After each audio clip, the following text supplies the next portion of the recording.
All right, so ready to put the engine in, I think. I thought we would do a little walk around. I went ahead and put the timing belt and everything on just to kind of assemble it to see it all. I took it to a machine shop. It took a couple of months. The place I take it, the guy's been doing machining and assembling motors for almost 40 years. So he's not fast and he's not cheap, but he does know what he's doing, and I trust him. And we went many trips out there and all that to get everything what I wanted. So we ended up boring out 6/10 over, crank 10 under, fully machined everything, of course.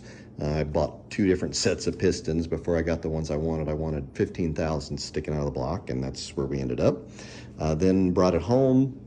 I went ahead and painted. I had some base clear, some chroma base left over from another project, so used that to paint the block and all the bracketry. Then came making sure that I was going to get the static compression ratio I wanted. So I was looking at for like 9.5 to 1. So measure combustion chamber volume and all that stuff, and I'm going to end up right at 9.5 to 1.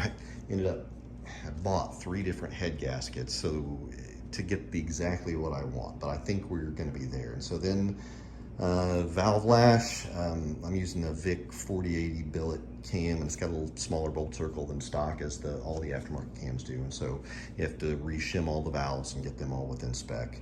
Then degreeing the cams is a real job. I spent like 4 evenings doing it. I was looking for 108 to 110 degrees before and after top dead center, and I fully mapped them and got them where I want.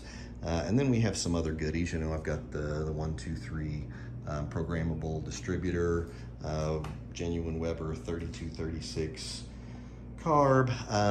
We'll set the ignition and carburetor and everything. I welded a bung into the exhaust manifold, or just behind the collector there. So I've got an AEM air fuel ratio meter, so we'll use that to do all of our tuning. And then, I wanted the whole motor done, so did things like all the freeze plugs and like the auxiliary shaft bearings, which nobody ever does because they're a pain in the butt, but I did everything, even a new oil pan, because the other one was kind of beat up, so I wanted everything new on the motor.